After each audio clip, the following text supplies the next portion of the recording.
On attaque. On est ravis avec Vincent de pouvoir ouvrir cette table ronde qui va parler de la structuration de nos services, en l'occurrence. Et pour ça, merci du coup à Gilles Bernard, DGS de l'UPA qui nous accueille, à Véronique Duchange qui est la directrice communication ici aussi, et à Pierre Solu en ligne qui est DSI de l'Université d'Angers. Et chacun est pas là avec la casquette avec laquelle... Et Sandra, évidemment, pardon, excuse-moi. Et chacun n'est pas là avec sa casquette métier, mais pour représenter une association de métiers. Et donc là, toute la discussion va tourner autour de l'échange entre les métiers et comment est-ce qu'on travaille collectivement, puisqu'on a évoqué beaucoup hier, ce matin encore, que ce soit les audiovisualistes où les IP ne travaillent évidemment pas tout seuls, avec des collègues, avec des enseignants, des prestataires externes, etc. Et donc, il faut réussir à faire travailler tout ce beau monde ensemble. Si ça vous va, on vous donne tout de suite la parole pour que chacun se présente, présente l'association qu'il représente autour de la table ronde. Sandra, peut-être pour l'Anstia. Donc Sandra Lalanne, donc moi je représente l'Anstia aujourd'hui, comme depuis hier d'ailleurs. Donc l'association Anstia qu'on ne présente plus, c'est celle qui connaissent le mieux, association qui représente donc les métiers de l'audiovisuel et les métiers de l'appui à la pédagogie dans l'enseignement supérieur et la recherche français. Donc une association qui a pour objectif premier de valoriser nos métiers et de former nos adhérents pour monter en compétences dans nos métiers. Et voilà. Je laisse la parole à Gilles. Oui, bonjour à toutes et tous. Donc déjà, je ne vais pas dire bienvenue parce que vous êtes arrivés hier. Donc en tout cas, on a grand plaisir à accueillir l'association Anstia au sein de l'UPPA. Alors, en plus, vous avez pleinement découvert la région parce qu'elle était vraiment dans son élément atmosphérique fréquent. Il a plu, voilà. Mais des fois, il fait beau. Je ne sais pas s'il y a des gens qui ont prévu de rester ce week-end parce qu'il y a du soleil ce week-end dans le Béarn et sur la côte basque. Voilà. Donc moi, je représente effectivement l'association des DGS. Donc c'est une association aussi qui existe depuis fort longtemps. Comme l'Anstia, ça vise effectivement à faire de la valorisation de métiers et surtout de l'échange et du partage autour des métiers de DGS. Donc voilà, donc il y a un enjeu de mise en réseau, de synergie. Chaque année, il y a un séminaire comme ici, autour de thématiques. Le prochain autour de l'intelligence artificielle, par exemple, qui est un sujet d'actualité. C'est structuré en région. Donc ici, vous êtes dans la région sud-ouest, donc il y a un volet de l'association qui est dans le sud-ouest, qui représente globalement la région académique. Donc voilà, les associations professionnelles, la mise en réseau professionnel, c'est toujours des éléments importants qui enrichissent son savoir par rapport à des métiers. Ça permet de les actualiser. Donc voilà. Et quand il y a une mise en réseau d'associations qui visent à mettre en réseau, voilà, donc ça c'est très bien. Donc c'est un supra mise en réseau à travers ce débat, et je pense que ça sera assez intéressant parce que du coup ça permettra de croiser les regards de chacun dans les positions, sachant qu'on forme un tout. Voilà. Je n'irai pas plus loin. Merci. Bonjour, donc je suis Véronique Duchange, directrice de la communication de l'Université de Pau et des Pays de l'Adour, et là je représente également l'association ComoSup, qui est l'association des chargés de communication des universités et des groupements d'universités au niveau national. Donc c'est un réseau professionnel qui est en veille permanente sur toutes les évolutions du monde universitaire et qui mise sur l'intelligence collective en fait pour bien aborder des sujets comme l'accompagnement, la promotion de la formation, de la recherche, l'innovation pédagogique, la culture scientifique, l'international, la vie étudiante, bref. À la com, on touche à tous les sujets qui concernent l'université, bien entendu. L'association fonctionne en fait avec des formats d'ateliers pratiques, des rencontres et aussi de la veille métier. Et en fait, les objectifs de cette association, c'est vraiment de favoriser les échanges d'expériences, alors sous différents formats, comme je vous l'ai dit, de contribuer aussi à la formation, on fait de la formation, et de valoriser les compétences et les savoir-faire de nos métiers. Il y a aussi un pan de relations extérieures, puisque c'est aussi faciliter les relations avec les tutelles et assurer la liaison avec d'autres associations, comme aujourd'hui par exemple, mais d'autres associations aussi au niveau national, régional et international. Voilà. Merci. Du coup, on va laisser Pierre maintenant se présenter à distance. Bonjour à tous, est-ce que vous m'entendez bien? Parfaitement. Très bien, donc moi je suis Pierre Solu, donc je suis DSI effectivement à l'Université d'Angers et président du CSIR depuis cette année. Donc le CSIR, comme les autres associations, effectivement, est une association qui regroupe un nombre d'adhérents important dans les universités et les établissements. Donc c'est une association qui est ancienne puisque nous avons fêté nos 40 ans il y a peu. Avec un nombre d'adhérents important, environ 160. Nos actions, effectivement, elles sont assez similaires à ce qui a été décrit pour les autres associations. La première, effectivement, c'est de la formation de nos collègues. Donc, le CSIR propose des formations à tarif réduit grâce à une subvention du ministère et on essaye effectivement de regrouper et de bien cibler les formations de manière à ce qu'elles soient le plus adaptées à nos besoins et aux meilleurs tarifs. Le deuxième aspect, c'est effectivement également un séminaire annuel qui a lieu tous les ans au mois de mai et qui permet effectivement à environ 200 à 250 collègues des DSI des établissements de se retrouver pendant plusieurs jours de manière à échanger sur les évolutions, sur les retours d'expérience. Donc un séminaire qui est très apprécié. Et le troisième domaine, c'est effectivement les échanges à distance. On a effectivement deux plateformes principales qui permettent effectivement à nos collègues d'échanger sur les nouvelles technologies, sur les retours d'expérience. Et ces deux plateformes, donc c'est historiquement des listes de diffusion. Et puis une deuxième qui est relativement récente et qui est donc un réseau social d'entreprise qui s'appelle Communauté, qui a été lancé il y a 2 ans et qui permet effectivement de se connecter et d'accéder à un certain nombre d'informations importantes sur l'actualité. Voilà pour le CSIR. Merci Pierre. Donc, durant cette première partie, l'idée c'est de parler des transformations qu'on subit, qu'on vit, qui impactent directement nos établissements. Et donc, ça va être tout le fil rouge de la table ronde. C'est chacun va parler de ses métiers du coup. Et donc, Sandra, ça se passe comment pour les IP, les AV, les transformations subies par les universités? Bien, ça se passe globalement bien. Je pense que dans nos métiers, on peut dire qu'on subit une transformation permanente puisqu'on travaille quand même avec le numérique et que le numérique va très vite. L'IA, évidemment, qui impacte nos métiers directement. On travaille aussi souvent dans des projets qui sont dits transformants dans nos établissements. Donc on vit, on produit, on œuvre pour la transformation. Voilà, donc il y a des changements aussi au niveau des pratiques pédagogiques qui se font dans les établissements et qui impactent donc nos métiers en direct, les structurations qui se font face à cette transformation permanente. Et donc voilà, donc un besoin de monter en compétences aussi dans nos métiers. On en parlait hier, notamment sur la table ronde avec Digital FCU. Donc le besoin de se former tout le temps pour s'adapter, continuer à s'adapter. Je pense que c'est notre mot fétiche, c'est l'adaptation. Donc voilà, on essaie de rendre la transformation opérationnelle à travers nos métiers. Super, merci. Pierre, peut-être, côté DSI, ça se passe comment ? Alors oui, donc effectivement, côté numérique, comme l'a dit Sandra, les évolutions sont très fréquentes depuis toujours.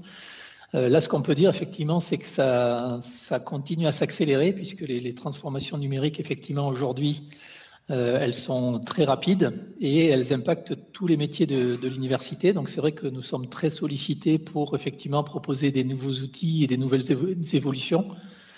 Là, c'est clair que les deux sujets qui nous occupent principalement actuellement, donc, c'est l'arrivée de l'intelligence artificielle, effectivement, qui a déjà et qui va de plus en plus avoir un impact fort dans tous les métiers des établissements. Donc, on est beaucoup sollicité là-dessus pour savoir effectivement qu'est-ce qu'on peut en faire, sous quelle forme, avec toutes les problématiques effectivement de sécurité des données. La deuxième aspect, c'est toute la partie cybersécurité. Donc, c'est vrai que Comme on le voit dans la presse nationale, il y a un certain nombre d'établissements, que ce soit hospitaliers ou que ce soit universitaires, qui sont attaqués, et parfois effectivement avec des gros problèmes. Donc chacun dans nos établissements, on est sollicité pour effectivement protéger le système d'information le mieux possible. Et protéger le mieux possible, c'est de trouver effectivement, d'une part, les solutions techniques qui permettent d'augmenter le niveau de sécurisation, mais également en tenant compte des contraintes d'un niveau de sécurisation acceptable pour les usagers, parce qu'effectivement, on peut mettre en place des choses très verrouillées, mais il faut tenir compte effectivement des contraintes que ça entraîne sur les usagers. Donc, il faut trouver le meilleur compromis entre ces deux solutions. Et parmi les actions qu'on a menées très récemment, il y en a une qui est relativement importante, c'est qu'il y a également de la part de notre tutelle un souhait de mettre en place donc des data centers labellisés qui se mettent en place au niveau national. Et donc le CSIR a été sollicité par la tutelle pour mettre en place des formations spécialisées dans ce domaine-là. Et donc depuis 2024, donc notre catalogue de formation a été étoffé par des formations data center. Et donc, c'est un travail qui nous occupe pas mal cette année. Eh bien, merci Pierre. On va passer à Véronique tout d'abord pour la partie communication. Merci. Alors, du coup, pour la communication et les directions de la communication, eh bien, les évolutions sont bien entendu d'un point de vue technique, mais je ne vais pas reprendre ce qui est dit là, puisque nous aussi, l'intelligence artificielle, eh bien, ça fait partie de nos sujets, puisque bien, il y a beaucoup de production d'outils de communication via l'intelligence artificielle. Un des changements aussi très importants pour nous, professionnels de la communication, c'est qu'il y a bien maintenant la communication avec les téléphones portables, on peut faire de la vidéo, des posts, tout le monde est sur les réseaux sociaux, etc. Donc la communication est très très largement utilisée par tous. Mais il ne faut pas oublier que la communication, c'est quand même aussi un métier que tout le monde ne s'improvise pas communicant. Et ça, c'est quelque chose auquel, dans les établissements, on fait face régulièrement. La communication aussi, elle subit beaucoup, elle évolue, car elle est beaucoup plus impliquée dans la vie de l'établissement et elle a un rôle vraiment de plus en plus important dans les établissements au niveau de l'accompagnement dans le changement, c'est-à-dire lorsqu'il y a des regroupements d'universités ou d'autres changements importants, de réorganisation, les directions de la communication sont là aussi pour accompagner la communication interne, l'accompagnement au changement, maintenir l'esprit d'établissement. Tout ça, ce sont des valeurs importantes qui sont confiées aux directions aux directions de communication dans les établissements. Et puis, il y a aussi la communication de crise qui aujourd'hui est vraiment au cœur. On a vécu bien sûr la crise sanitaire et les directions de la communication étaient au cœur des actions pour maintenir le lien entre les différents acteurs dans les universités, mais bien entendu avec nos étudiants, en support bien entendu avec vous qui travaillez je pense notamment aux ingénieurs pédagogiques par rapport au suivi de la situation de crise sanitaire, mais la crise elle est aussi sur d'autres pans de la vie quotidienne et du coup on est quand même aussi beaucoup impliqué par ça. Voilà, sur les grandes évolutions et les tendances d'aujourd'hui pour la com. Et enfin, Gilles, pour la partie DGS, comment vous subissez ou pas les transformations ou vous jonglez avec les services qui, eux, sont en pleine transformation? Oui, merci. Oui, alors naturellement, dans la fonction de DGS, on embrasse l'ensemble des transformations de l'établissement qui sont multiples. Alors si on raisonne sur le concept de transformation, déjà le métier de DGS s'est transformé depuis la loi LRU de 2007, puisque avant ça s'appelait un secrétaire général, donc on est passé de DGS, c'est pas par hasard, c'est que derrière c'était que ça symbolisait que le fait que l'organisation universitaire en elle-même mutait. Je pars de là, pour partir de l'association. Et après, quand la transformation, oui, elle est multiple, alors je pense que c'est important toujours de questionner le pourquoi de la transformation. Voilà, je pense que c'est quelque chose qui doit, en tout cas, orienter le collectif, et donc c'est des questions qu'il faut se poser. Alors, ça a été indiqué, les orientations, Elles répondent à des enjeux multiples. On transforme parce qu'il y a des changements réglementaires, on transforme parce qu'il y a des contraintes budgétaires. On se transforme parce qu'on est sur des missions profondément dynamiques aussi, il ne faut pas l'oublier.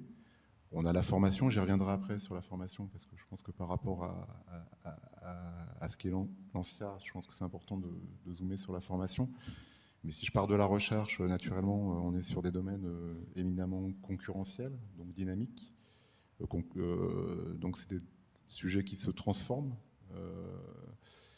Le support se transforme. Alors des fois, on arrive sur des transformations subies avec la crise sanitaire. Donc on est vraiment dans un bouillonnement de transformation. Et donc c'est de toujours, quand on pilote une entité, c'est surtout de se questionner pourquoi les enjeux d'une transformation et après la façon d'opérer une transformation. En fait. Ça, c'est extrêmement important. Vouloir la transformation, c'est bien. Se donner les moyens ou s'assurer des moyens de se transformer, c'est mieux, parce que sinon, c'est de la transformation qui peut tourner à la vide et c'est toujours par rapport aux enjeux. Aujourd'hui, je pense qu'il y a deux éléments, deux enjeux qui se télescopent ou qui se conjuguent sur la transformation. Le premier, c'est d'avoir des missions de service public compétitives, donc répondre à aujourd'hui ce qui constitue le standard par rapport à un usager,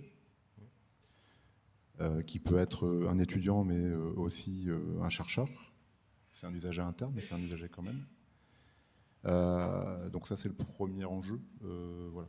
Et puis après, la question de la conditionnalité. Voilà. Comment on fait pour se transformer, pour assurer les bienfaits de la transformation. Donc je pense que voilà, c'est deux éléments importants qui guident la transformation et qui animent les choses. Merci. Qui dit transformation dit tension et adopter cette transformation. Que vous disent vos adhérents, alors plutôt côté ingénieur pédagogique, AV, communication et SI, sur comment ils vivent cette transformation-là? Est-ce que quel impact ça a sur eux et dans l'écosystème, etc. Sandra, s'il te plaît. Alors, au niveau de l'ANSTIA, les retours qu'on va avoir, ça va être l'inquiétude sur la pérennité des postes, étant essentiellement recrutés sur des projets transformant des établissements. On a énormément de contractuels. Hier, on a fait le test au niveau des participants présents. Toujours beaucoup de contractuels, une diminution assez importante d'ouverture de postes au concours. Voilà, donc des inquiétudes par rapport à ça. Sur les projets, il y a souvent des recrutements prévus au niveau des ingénieurs pédagogiques, beaucoup moins au niveau des audiovisualistes. Donc voilà, ça c'est aussi quelque chose qui revient très souvent à l'ANSTIA, les parents pauvres du recrutement AV, côté AV. Donc voilà, et donc tout ça, ça pose aussi la question de la connaissance et de la visibilité de nos métiers au niveau des établissements. Alors quand il y a des structurations, on en parlera tout à l'heure, qui sont opérées, je pense que la connaissance et la visibilité de nos métiers est beaucoup plus claire quand ça collabore et quand ça travaille ensemble. Mais dans les établissements, voilà, il y a cette question-là, et donc la reconnaissance au niveau de l'écosystème de l'établissement et au-delà de l'ESR, de nos métiers, puisqu'on recherche donc, tu le disais Mathias, des moutons à 5 pattes dans nos métiers, et pour autant, ben voilà, il y a les questions de pérennité de poste, etc. Pierre, comment ça se passe l'évolution du numérique, tout ça, quels sont les retours au niveau du CSIR? C'est facile de trouver des ingénieurs informatiques aujourd'hui pour voir les postes? Alors, côté informatique, effectivement, on a une difficulté assez importante parce qu'effectivement, comme je le disais, l'accélération et les besoins des directions métiers et des gouvernances des établissements, elle est extrêmement forte. Donc, du coup, les missions augmentent et parfois, effectivement, les établissements ont des difficultés financières et donc, du coup, les effectifs et les moyens financiers des DSI soit stagne, soit diminue, donc ça rend une première difficulté. Et la deuxième, effectivement, c'est que avec la demande effectivement d'informaticiens à l'extérieur dans le privé, on a une problématique parce qu'effectivement le niveau de salaire qui est proposé dans le public et celui qui est proposé dans le privé a une différence forte. Et donc, du coup, quand on cherche à recruter des collègues, on a une difficulté à trouver des gens de niveau suffisant, puisque effectivement, les salaires proposés sont inférieurs. Donc là, on a une difficulté d'arriver à recruter des collègues de qualité pour quand on a la possibilité et les autorisations de recrutement. Donc il y a un certain nombre d'établissements qui ont défini en collaboration effectivement avec les DRH et les DGS des listes de métiers en tension. En général, effectivement, l'informatique et le numérique en fait partie, mais c'est vrai que ce sont des actions qui ne sont pas forcément homogènes dans tous les établissements, avec des listes de métiers qui ne sont pas toujours les mêmes. Et d'autre part, effectivement, la revalorisation liée à ces métiers en tension, effectivement, elle est importante, mais parfois, ce n'est pas suffisant parce que le niveau de salaire proposé dans le privé, compte tenu de la pénurie, est effectivement très important. Merci. On va demander du coup à Véronique, pareil, c'est son ressenti sur ses adhérents, enfin pas son ressenti, le retour de ses adhérents de Comosup vis-à-vis de ces questions. Alors, je n'ai pas vraiment une réponse collective à apporter sur ce sujet parce que, en fait, ce qui ressort, c'est surtout la difficulté qu'on a par rapport au recrutement, on va dire, c'est plutôt l'avenir des métiers de la communication qu'on peut interroger avec l'intelligence artificielle, des métiers très techniques ou de la création graphique, etc. Comment intégrer ça dans les métiers? Ça, c'est vraiment des questions qu'on se pose. Est-ce que c'est de l'inquiétude? Je ne sais pas. En tout cas, il va falloir vivre avec de toute façon. Donc, il faut tout de suite s'en emparer, par contre, et ne pas être attentiste. D'ailleurs, c'est pour ça que l'association a prévu, je crois, la semaine prochaine, des rencontres sur ce sujet. Mais déjà, ça fait depuis 2 ans qu'on aborde de la chose. Ensuite, nous, comme toutes les universités me disent, par contre, qu'ils ont tous besoin de personnel formé, qualifié en audiovisuel dans les services de com, et ça, c'est pas vraiment d'actualité encore. Il n'y a que 5 universités qui m'ont répondu oui, on a des personnes qui font de l'audiovisuel intégré dans leurs services de com.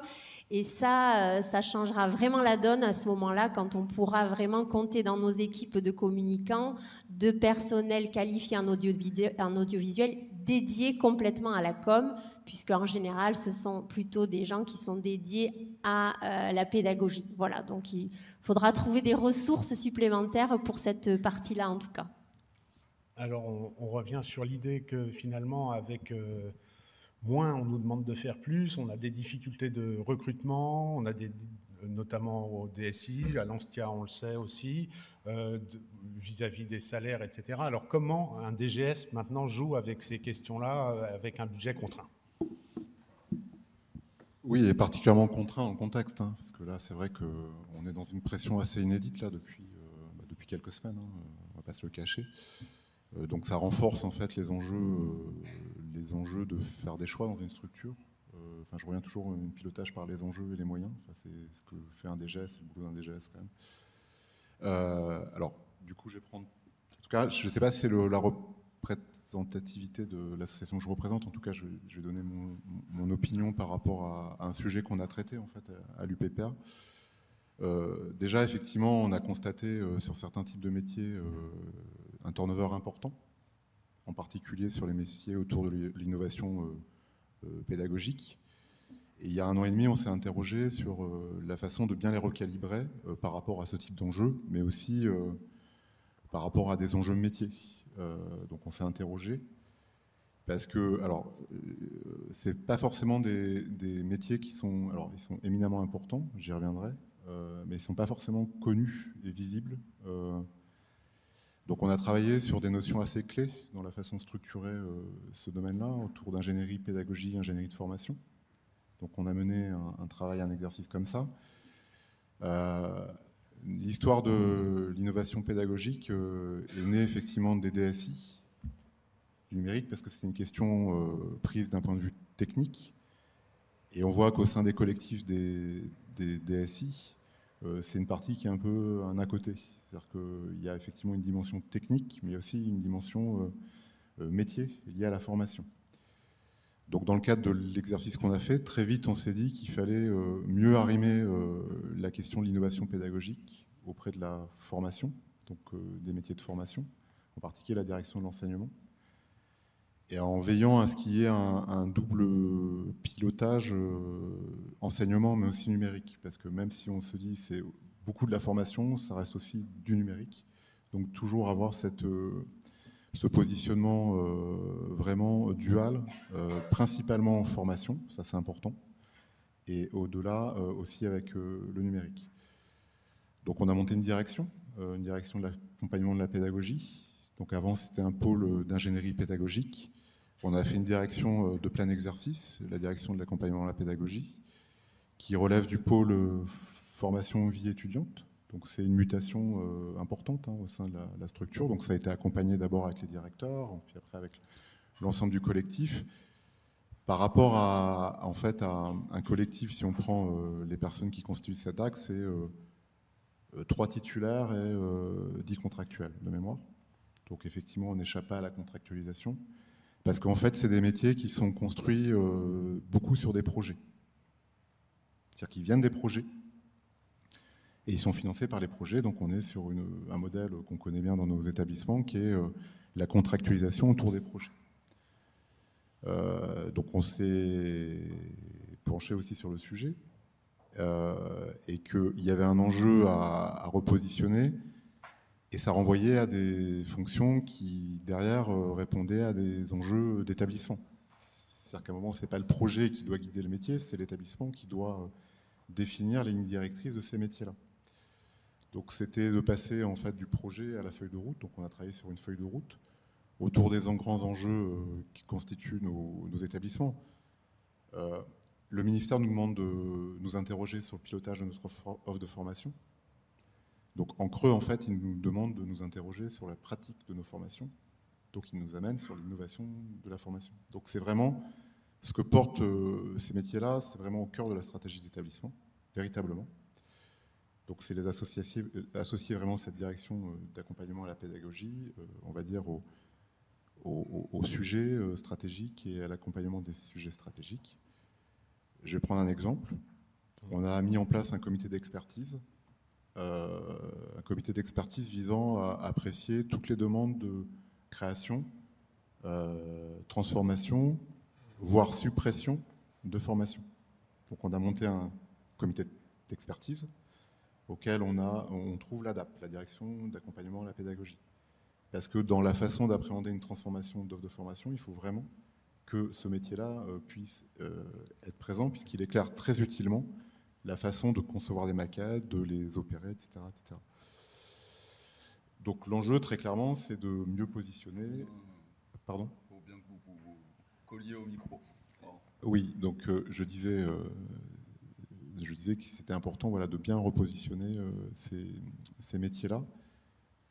Voilà, donc je ne sais pas si j'ai oublié la question suite à la remarque de monsieur sur mon micro. D'accord. En fait, c'était la contrainte, mais vous avez donné un exemple de possibilité. La contrainte, oui. La contrainte budgétaire, majoritairement, actuellement. Oui, la contrainte budgétaire, oui. Après, sur la question, je reviens sur les emplois. Excusez-moi, c'est peut-être la fin de la semaine. Je reviens sur la question des emplois. Naturellement, l'idée, c'est de déprécariser ces emplois-là. Je vais utiliser ce terme-là. Donc, c'est rentrer dans une logique de mettre des emplois temporaires en faire des emplois permanents. Donc, de faire glisser le curseur dans le cadre de notre stratégie d'emploi sur les prochaines années pour faire en sorte qu'il y ait moins de contractuels et plus de permanents. Parce qu'en fait, derrière, c'est des fonctions pérennes. Ça renvoie à des enjeux pérennes et des missions pérennes. C'est vraiment le sens de mon propos, en fait. Oui. Et derrière, sur la question, effectivement, des tensions financières qui concernent le numérique et d'autres métiers. Donc, naturellement, l'établissement s'est doté de la grille des métiers en tension. L'informatique en fait partie. L'ingénierie pédagogique, j'en suis pas forcément certain. C'est une question qu'il faut se poser, en tout cas. Pris sous l'angle numérique, certainement. Pris sous l'angle de la formation, j'en suis pas sûr, très clairement. On a aussi les audiovisualistes qui touchent au numérique et qui sont au sein souvent des DNUM ou des DSI, etc. Oui, la partie audiovisuelle nous est partie à la direction, enfin, demeure à la direction numérique, donc elle n'est pas à la DIRCOM, elle est à la direction numérique. Donc je ne sais pas si on va faire évoluer, en tout cas c'est pas dans mon esprit là actuellement. Ce que je sais, mais je reviens, c'est que vraiment qu'il y a un pilotage formation et numérique, parce que pour le coup, la question audiovisuelle aussi n'est pas assez en visibilité. Je vais être très clair en fait. Ils sont dans une notion plutôt aujourd'hui de prestation de service. Il n'y a rien de péjoratif dans ce que je dis. Donc là aussi, c'est mieux de les arrimer sur une stratégie d'établissement, vraiment. C'est des services en fait qui se sont faits quelque part à la demande d'un chercheur par rapport à un besoin particulier. Aujourd'hui, en fait, ce que recouvrent ces métiers-là, c'est des besoins collectifs qui renvoient à des enjeux vraiment stratégiques. Donc derrière, c'est de se dire, on fait de l'innovation pédagogique, on fait de l'audiovisuel par rapport effectivement à une qualité de service, aussi par rapport à une productivité. C'est ce que je dis aux responsables de l'ADAP. C'est pour ça aussi qu'ils passent sur le comité d'expertise. C'est d'apprécier une évolution et être autour de la table pour dire l'évolution autour des enjeux de qualité de service que peut vouloir un enseignant pour sa formation, mais qui doit aussi répondre à des enjeux d'optimisation budgétaire, très clairement. Voilà. Parce que derrière, c'est un peu l'équation qui nous est donnée. Ben merci, je laisse Mathias la troisième partie. Donc on se rend compte que ces transformations ont un impact, et Gilles, vous venez de le décrire, en fait organisationnel, c'est-à-dire que les établissements sont obligés de repenser à leur manière de fonctionner, et vous en avez donné un exemple. C'était le sujet de la table ronde de l'interservice. Donc là, on se rend bien compte qu'il y a des changements organisationnels qui induisent des nouveaux échanges.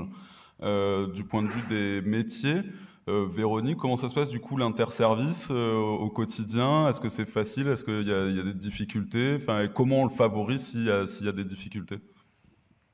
Alors, pour l'interservice pour l'Université de Pau et des Pays de la Dour, ça se passe très bien. Donc déjà, je vais d'abord parler du service audiovisuel et puis ensuite je parlerai du nouveau service de pédagogie. Alors pour le service audiovisuel, vous savez ici, donc il est composé de 2 personnes et il dépend de la direction du numérique. Donc c'est Nathalie et Vanessa qui sont là-haut déjà aux manettes.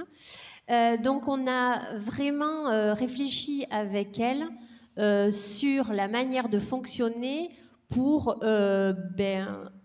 répondre à la commande de vidéo qui est quand même importante, mais de manière raisonnée, puisque elle ne consacre pas un temps très important à la communication, puisque leur mission principale, c'est la pédagogie et l'audiovisuel, puisqu'elles ont une activité qui est très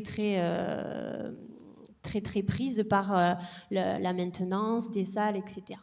Tout ce qui est audiovisuel sur l'établissement, je ne vais pas vous expliquer, vous le savez mieux que moi. Mais nous, en tout cas, avec ce pool de collègues, les demandes qu'on a et les moyens qu'on peut y dédier, on a convenu ensemble de travailler de la manière suivante, c'est-à-dire que lorsqu'on a des demandes de projets audiovisuels de communication, parce que vous savez que ça arrive à peu près à toute réunion qu'on va pour parler de la com, puisque maintenant on parle que de capsules vidéo à toutes les réunions quasiment, donc on ne peut pas faire de la com vidéo à chaque fois. Donc on essaye vraiment de décortiquer le besoin, de l'analyser et de produire le bon outil de communication qui va bien par rapport au projet. Et quand il s'agit vraiment de faire une vidéo, on se consulte tout de suite. On fait le point, on voit si ça peut matcher dans leur emploi du temps et si ce n'est pas le cas, on dédie un budget et on fait travailler une agence de communication avec lesquelles on travaille à la production d'une vidéo institutionnelle.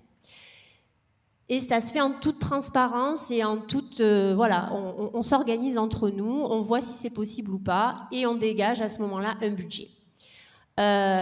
Pour ce qui est de la communication interne et institutionnelle, on a mis en place aussi un travail très important qui est la valorisation de la politique de l'établissement au sein de l'université. On a proposé de faire en fait un édito politique de notre équipe de direction à chaque mensuel de l'université, c'est-à-dire que je fais une newsletter interne qui est diffusée à l'ensemble de l'établissement.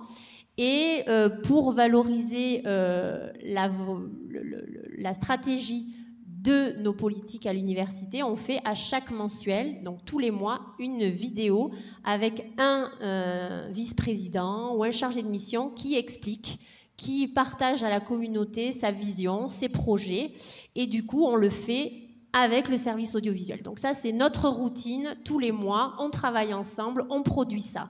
C'est très important parce que ça montre qu'on s'appuie pour faire de la communication sur des professionnels de l'audiovisuel, qu'on n'improvise pas la communication et surtout pas la vidéo. Ça ne s'improvise pas, on ne devient pas vidéaste du jour au lendemain, et c'est important de le faire avec des pros et de montrer que c'est eux qui le font. Ça, c'est le premier point.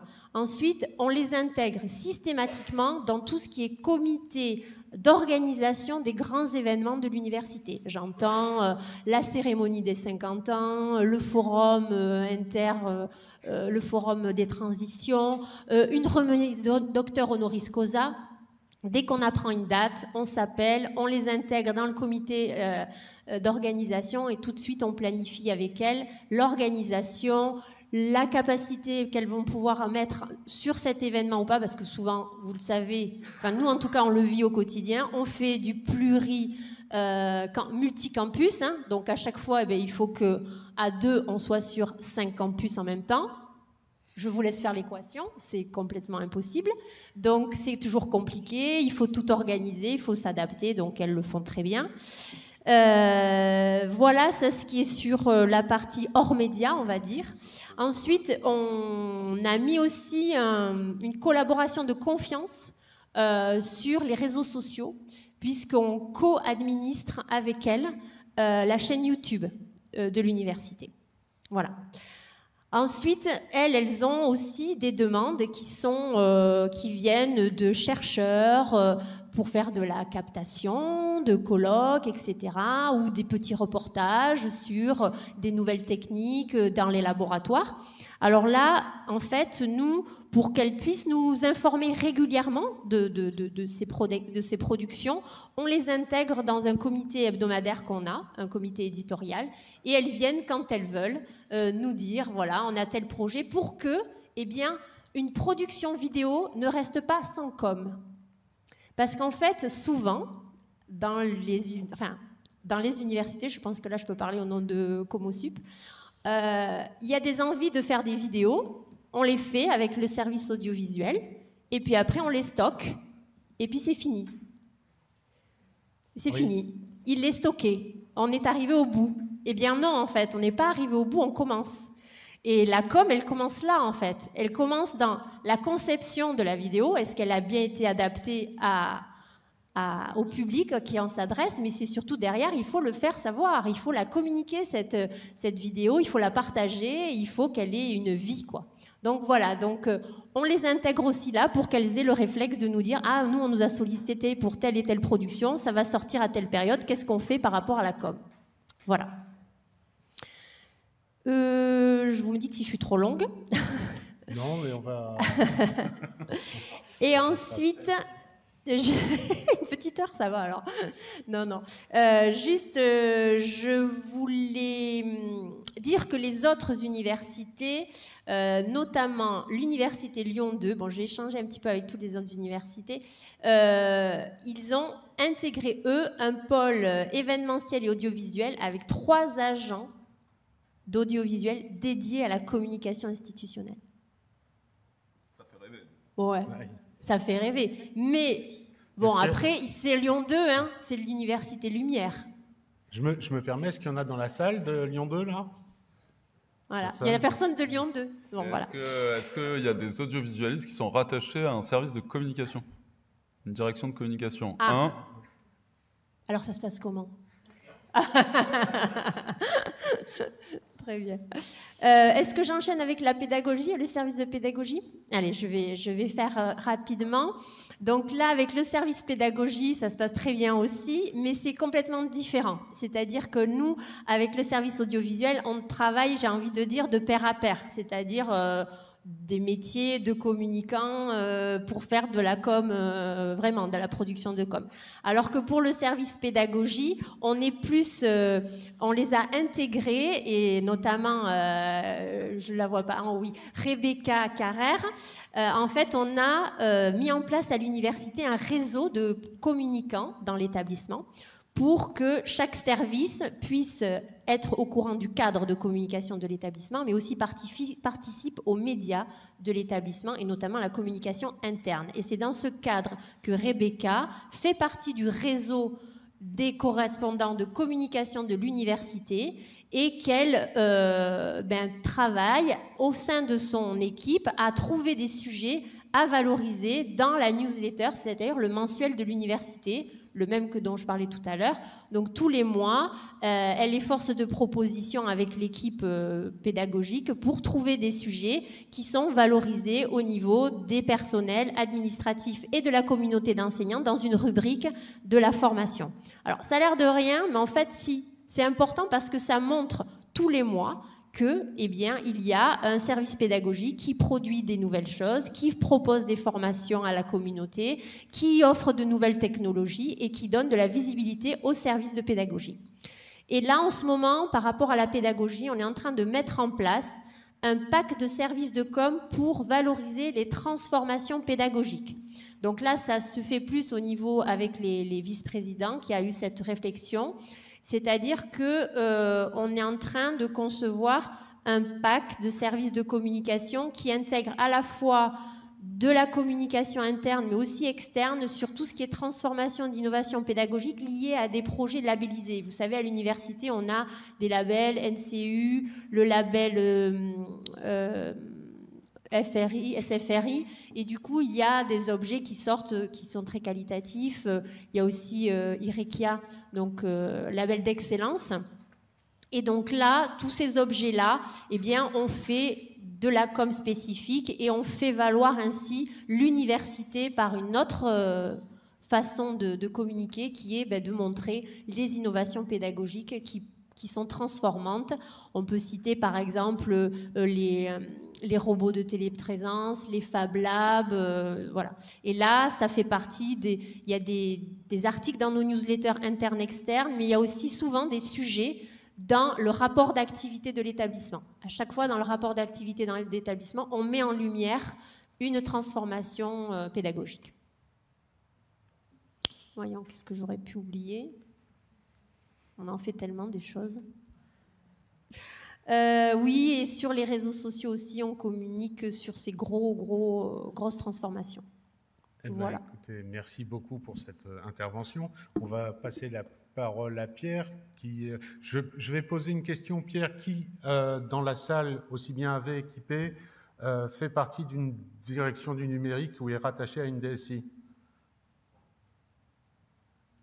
Eh bien, il y en a quelques-uns, mais c'est pas majoritaire. Mais en même temps, il y a assez peu d'audiovisualistes aujourd'hui. Donc, comment, Pierre, vous pouvez nous dire comment on travaille en interservice sur ces questions, notamment du point de vue du CSIR ? Alors, du point de vue du CSIR, en fait, c'est très variable. Hein. Il faut bien avoir en tête, effectivement, qu'il n'y a pas d'organisation type. C'est vrai que dans certains établissements, comme vous l'avez dit, il y a des ingénieurs pédagogiques qui peuvent être rattachés à la DSI. Dans d'autres cas, ils sont extérieurs. De la même manière, les gens qui s'occupent de production audiovisuelle pour la communication, parfois ils sont rattachés à une direction de l'audiovisuel, parfois c'est externe. Donc il y a vraiment, je pense, autant de cas différents que d'établissements. Et voilà, c'est tout à fait de la responsabilité de la direction générale et du DGS d'organiser ça. C'est pas au DSI de dire quelle est la bonne solution.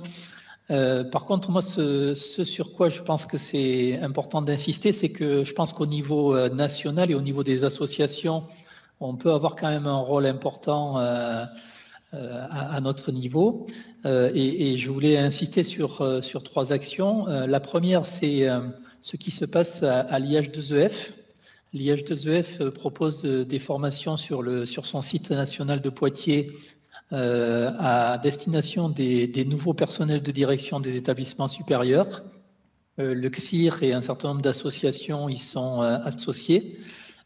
Tous les ans, effectivement, à l'automne, donc, il y a une formation intermétier qui est mise en place avec la présence de nombreuses associations. Donc, je pense que c'est dans les associations, il y a l'association des DGS, des agents comptables, des DRH, des directeurs de cabinet, des DSI, enfin, il y a un nombre important. Je pense que ça, c'est un moyen, je pense, pour les nouveaux personnels de direction de bien voir leur environnement et de voir un petit peu qu'est-ce qui est proposé par les autres métiers et peut-être d'améliorer les collaborations avec ces associations et avec les équipes qui sont gérées par ces associations. Ça, c'est le premier point. Le deuxième point, c'est que je pense que via les séminaires, effectivement, on a la possibilité de plus échanger et je remercie l'Anstia d'avoir proposé cette table ronde. Ça avait été le cas également l'année dernière où le CSIR avait été invité également à une table ronde. Je pense qu'il faut multiplier ce genre de collaboration de manière à ce que les autres associations soient visibles et puissent apporter leur contribution sur des thématiques comme celle d'aujourd'hui. Et ça permettra d'avoir une reconnaissance améliorée et puis de mieux travailler ensemble. Et le troisième, le troisième axe, c'est que je pense qu'on peut avoir des actions en distanciel possible. Il y a 2 ans, on avait organisé entre plusieurs associations des webinaires. Je pense que c'est une piste qui peut être relancée. Je pense qu'on a quand même pas mal de thèmes qui sont communs entre nous, à la limite entre nos différents métiers, et de travailler en collaboration pour mettre en place des webinaires sur des thématiques qui intéressent les différentes entités. C'est une façon de travailler ensemble, de collaborer, et à mon avis, c'est une bonne piste pour améliorer les choses. Super, merci beaucoup. Gilles, vous voulez ajouter quelque chose sur l'interservice ou a priori on est sur un niveau du coup organisationnel comme vous l'avez présenté tout à l'heure finalement? Oui, peut-être rajouter un dernier enjeu sur l'interservice, ça se pilote en fait. Alors généralement l'interservice, l'élément efficace c'est quand même la feuille de route collective. Je trouve que c'est assez perdu de vue dans nos organisations et pourtant elles sont plus que jamais nécessaires. Voilà, surtout pour s'assurer de l'opérationnalisation des choses. Ça, c'est un élément important qui, moi, parfois m'inquiète.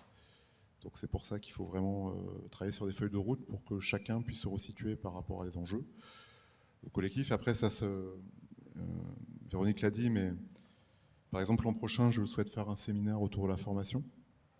Donc le séminaire au niveau direction générale déléguée. C'est-à-dire qu'il y a l'UPPA, il y a un DGS que je représente, 2 DGSA, et 7 pôles avec à leur tête des DGD, des directeurs généraux délégués sectoriels, autour de la formation. Et donc, voilà, c'est de présenter l'enjeu de la formation, les métiers autour de la formation. Donc, naturellement, la DAP et l'ADN avec le service audiovisuel sera présente justement pour se présenter et de voir quel est le rôle de chacun. Voilà, ça participe aussi à la visibilité, donc à la reconnaissance. Parce qu'encore une fois, vous représentez des métiers qui sont précieux, souvent sollicités, mais assez méconnus dans l'esprit, dans la représentation collective. Et voilà, donc c'est y participer à travers ça. Donc voilà, donc ça se fait, l'interservice, c'est pas propre au métier. Voilà, donc, et après, pas d'autre chose à rajouter. Merci beaucoup. On va passer aux questions dans la salle. Oui, Yann. J'arrive. 1, 2, oui. Il est actif. Oui, on a beaucoup parlé de transformation. Au cours des journées, l'un des points qui bloque la transformation, c'est cette question d'emploi type, de référence qui n'a pas bougé depuis 2016. Voilà, très concrètement, est-ce que vos différentes associations pensent à engager des actions ou ont déjà engagé des actions pour faire évoluer ce référence? Et peut-être que, je vois froncer les sourcils, peut-être que je leur dis... qui dit transformation dit changement d'emploi type. Par exemple, dans les emplois de la communication, ils ont sûrement évolué depuis 2016. Pourtant, le référence n'a pas évolué depuis 2016. Qu'est-ce que vos différentes associations peuvent engager pour faire évoluer ce référentiel qui, avant, évoluait beaucoup plus rapidement? Qui veut répondre? Référence, c'est un sujet, indépendamment de le métier. Alors vous représentez, je vais répondre sur le métier. Référence, c'est un sujet. Je pense qu'on sera actif lorsque les universités seront globalement matures sur la GPEC, en fait, la gestion prévisionnelle des emplois et des compétences. Déjà, c'est ma première réponse. C'est pas beauté en touche, mais c'est très vrai. C'est-à-dire qu'il y a un travail à faire dans les universités autour des emplois et des compétences. C'est ce qu'on a essayé modestement à faire avec l'UPPA autour de ces sujets-là. Voilà, parce que ça recouvrait vraiment un enjeu majeur par rapport à l'évolution de l'offre de formation. Enfin, je repasse toujours par là parce que je pense que c'est le bon sens pour appréhender la chose. Donc sur référence, alors il n'y a pas que ce métier-là, il y a d'autres métiers qui sont absents dans référence et qui interrogent beaucoup. Je sais qu'à l'UPPA, l'an prochain, pour plusieurs raisons, on va engager une GPEC un peu plus active que d'habitude, ou que précédemment, je vais dire ça comme ça. Et il y a un certain nombre d'emplois qui ressortent sur lesquels, soit par l'association des DRH, on peut interpeller. Au niveau des DGS, je ne sais pas si c'est la bonne courbe de distribution, la DGS. Je pense qu'il faut plutôt travailler avec la DGRH, donc ce serait plutôt l'association des DRH. Il faut appuyer la chose parce qu'il y a quelques métiers qui sont manquants et qui pénalisent aussi déjà à commencer le recrutement, parce qu'on a du mal à construire les fiches de poste qui vont avec. Donc oui. Donc je ne sais pas, mais votre association milite depuis combien de temps sur ce sujet référence, ou pas du tout? Peut-être que vous ne militez pas?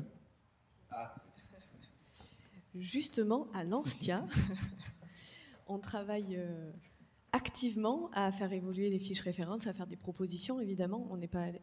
On n'arrive pas à aller jusqu'à modifier la fiche référence, mais il y a eu un gros travail de fait, et notamment un groupe de travail qui a été coordonné par Yann Amri, qui vient d'intervenir sur le métier d'IP, et on vient d'enclencher hier, c'est tout frais, le même travail côté audiovisualiste pour partir des fiches références existantes, les mettre en parallèle de la réalité métier et essayer de voir comment les faire évoluer. Et il y a des fiches qui n'ont plus lieu d'être, d'autres qui sont à créer, et il y a tout ce travail-là à faire.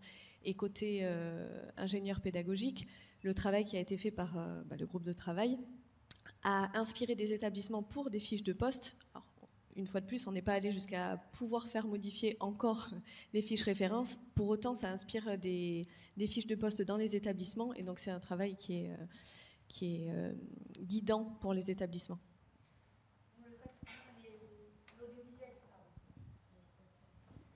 Vous le faites pour l'audiovisuel et les ingénieurs pédagogiques? Les deux métiers? Ok. Bon, moi, du coup, je ne voulais pas compléter parce que je n'ai pas d'informations sur ce qui est fait là-dessus au niveau remonté. Nous, on a forcément, dans référent, on a à peu près tous les métiers de la com, mais tout ce qui est comme ça, transverse, les webmestres, par exemple, ils sont bien rattachés à notre BAP, la BAP F, mais ils ont une part d'activité qui est parfois de la E, mais bon, ça n'apparaît pas vraiment. Les chargés de com, eux, ils sont dans la BAP F aussi. On est tous dans la BAP F, en fait, pour la communication. Et je n'ai pas vraiment, là je ne peux pas répondre, je n'ai pas connaissance de s'il y a vraiment du travail qui est remonté au niveau national pour modifier les fiches, ça je ne sais pas, je demanderai. Pierre, évidemment, tu n'hésites pas si tu veux répondre.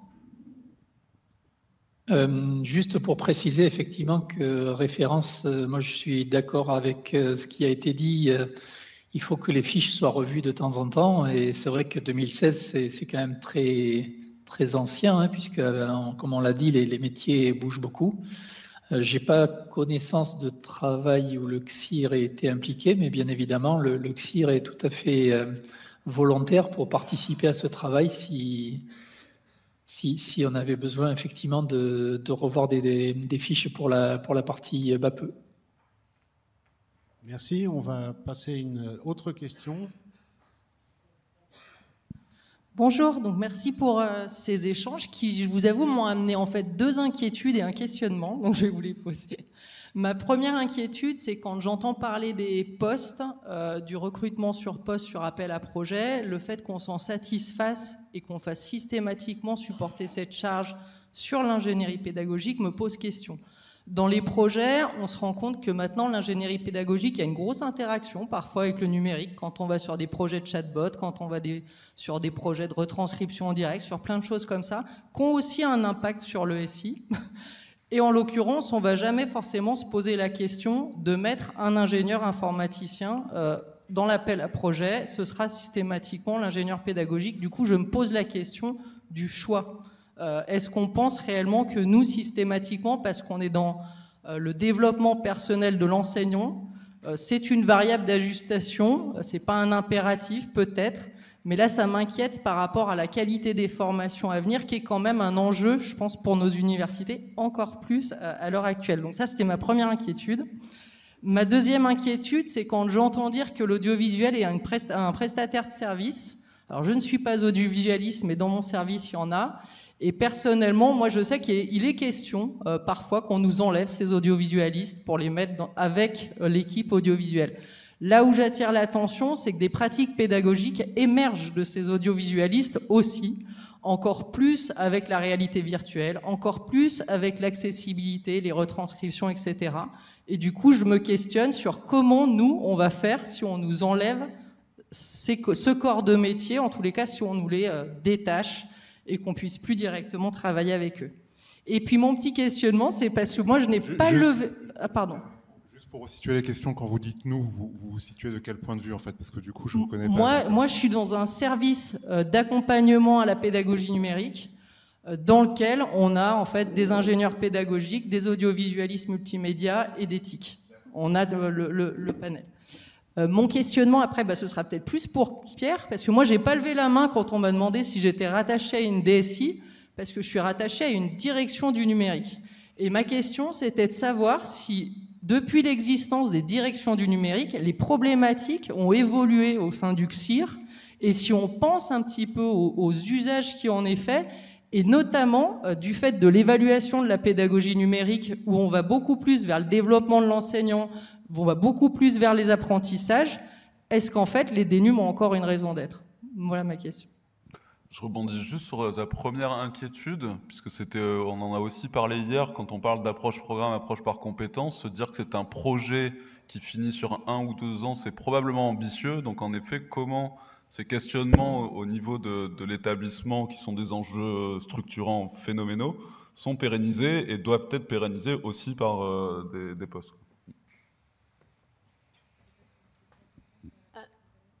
Moi, je veux juste vous répondre par rapport à l'audiovisuel et la com. L'idée dans les directions de communication, c'est pas de prendre les audiovisualistes qui travaillent pour la pédagogie, mais que nous, dans les services com, on est aussi des professionnels de l'audiovisuel qui travaillent avec nous. C'est ça, en fait. Donc, c'est pas les prendre, c'est en avoir. Donc, c'est du recrutement supplémentaire, en fait. C'est-à-dire, voilà, c'est ça l'idée. C'est parce que sinon on fait appel à de la prestation externe. Oui, comment on fait sinon?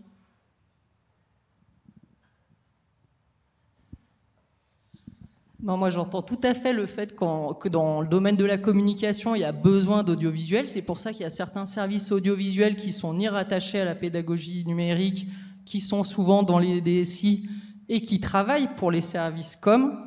Là, c'est plus des questions de priorité qu'ont à gérer ces services. Donc là, c'est une complexité aussi, parce que la com a un timing très précis.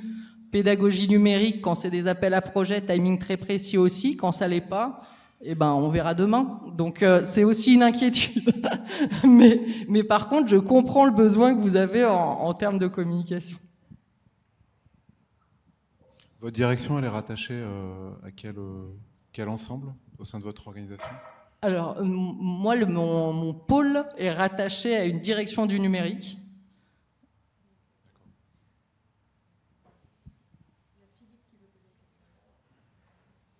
En sachant qu'on a parlé d'interservices, on en parlait aussi, je crois, hier, ça pose la question de l'organisation de nos structures en direction métier, alors que les projets font appel à de plus en plus de compétences diverses.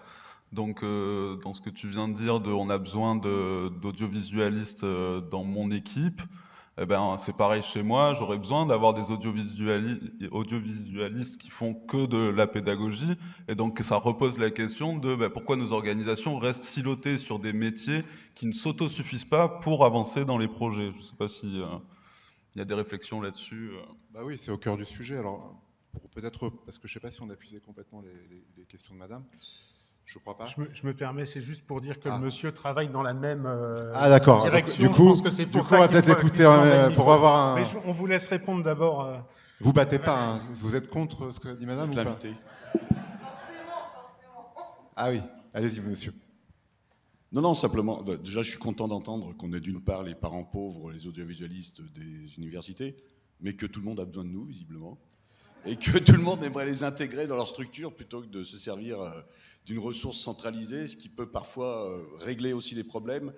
Et l'audiovisuel géré par des gens qui connaissent exactement les spécificités de management, de hiérarchisation des missions en audiovisuel, c'est pas trop mal, parce que je sais que vous souhaitez que la priorité soit la communication. Je sais qu'en pédagogie, sur les ressources audiovisuelles, on souhaite que la priorité soit donnée à la pédagogie, mais il y a aussi la recherche. Et puis depuis hier, on sait qu'il y a la FCU, et puis on sait qu'il y a tout un tas d'endroits où on a besoin de mettre des forces en audiovisuel, et que finalement, si on arrive à avoir des forces centralisées, même si on est d'accord sur ce que dit Valérie, parce qu'il y a quelque chose d'historique avec ses collègues audiovisualistes, ça peut être bien aussi. Et je sais qu'en com, souvent, on a besoin d'énormément de ressources sur un projet très précis ou sur une communication de gouvernance très précise, et qu'à ce moment-là, il faut mettre plus qu'une personne. Il faut mettre pratiquement un service audiovisuel en ressources de ce projet-là.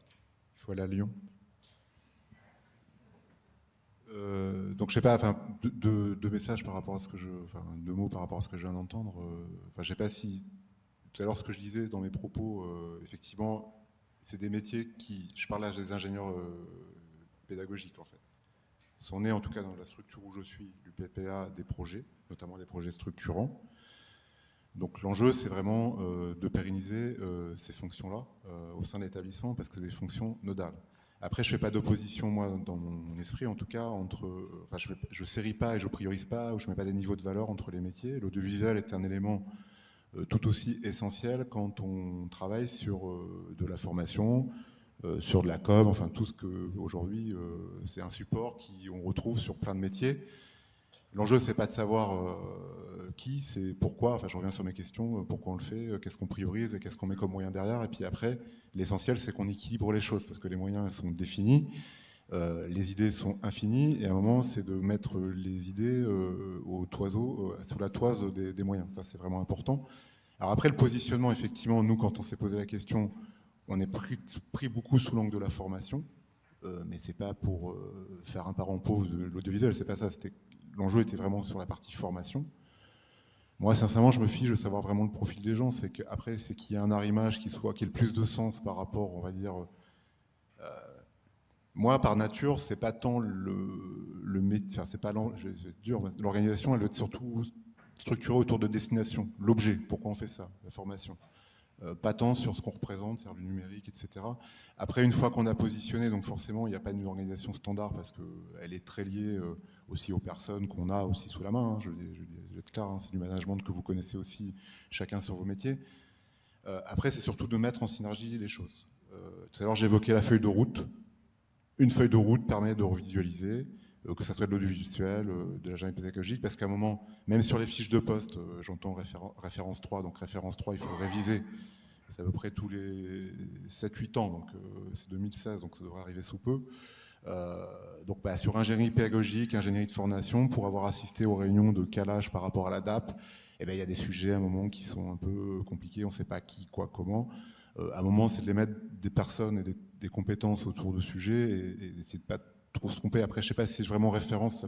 Je comprends l'enjeu de fixer référence, mais après, au quotidien, c'est sur des feuilles de route et de gérer des collectifs. Donc, je reviens vraiment sur les piloter par cet aspect-là aussi. Et que les responsables qui nous encadrent tous, moi compris, j'ai des responsables, de vraiment veiller à cet équilibre-là et au bon dimensionnement. Après, la valorisation viendra aussi avec ça, quoi, je pense aussi. Juste par rapport à votre intervention, monsieur, moi je suis complètement d'accord avec vous. C'est-à-dire que le métier, il y a un service audiovisuel, c'est peut-être à lui de calibrer la charge, les demandes, de mobiliser les gens pour certaines, un coup pour de la pédagogie, de la recherche, de la prestation. Parce que nous, à la com, c'est la même chose. On est sollicité pour la vie étudiante, pour la recherche, pour l'innovation, pour la formation, pour l'international. Donc je comprends complètement votre position. Il faudrait peut-être plus qu'il y ait davantage de ressources dans un service qui coordonne son métier que d'avoir des métiers éparpillés dans d'autres services. C'est ce qu'on fait un peu en com, chez nous, maintenant. C'est un peu le cas de ce que se fait chez nous. Voilà. C'est ce qui est fait à travers, je confirme, je dis chez nous, chez DIRCOM, le PPA. À la com. Et donc c'est l'enjeu aussi de la mise en place de la direction de l'accompagnement qui prend une feuille de route, qui embrasse tous les métiers. Et le pilotage se fait à ce niveau-là, au niveau de l'AVP CFVU, en l'occurrence. Il y a le DGD numérique, le DGD, la DGD formation vie étudiante, le DGS aussi, je suis là, par rapport à des besoins, parce que après, il ne faut pas arriver, premier servi ou première demande, ou par rapport à ce que peut représenter un individu dans une organisation, on se dit, si c'est lui qui demande, ça doit être plus important que l'autre.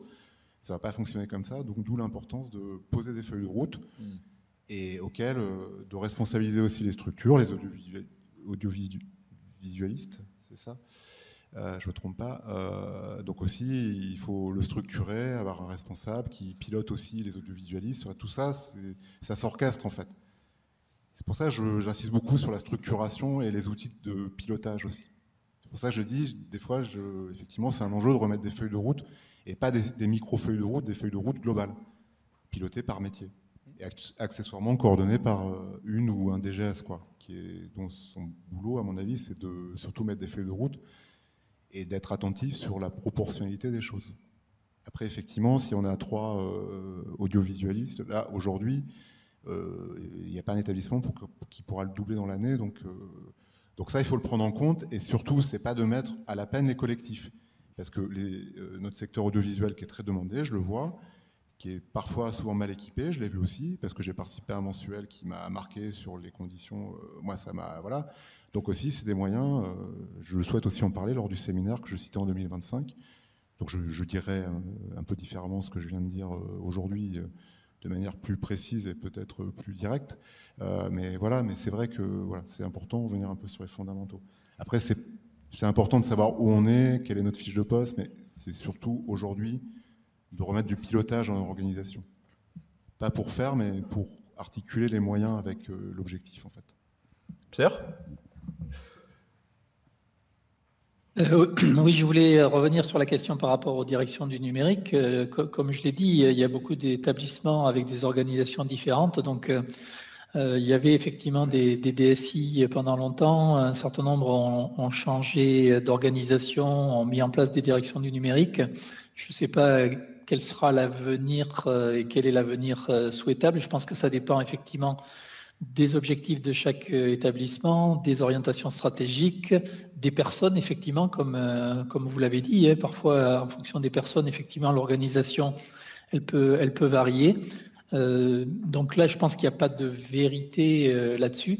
Ce qui me paraît important de rappeler, c'est ce qui a été dit tout à l'heure, c'est qu'effectivement, en termes de moyens, on a quand même pas mal d'endroits où les postes qui avaient été créés étaient liés à des appels à projets, que ces appels à projets, effectivement, ils ont des durées de ferme qui parfois ne permettent pas de conserver des agents. Et là, c'est vrai qu'avec les difficultés financières auxquelles doivent faire face beaucoup d'établissements, là, on va avoir quand même, je pense, dans pas mal d'établissements, des effectifs qui vont se réduire.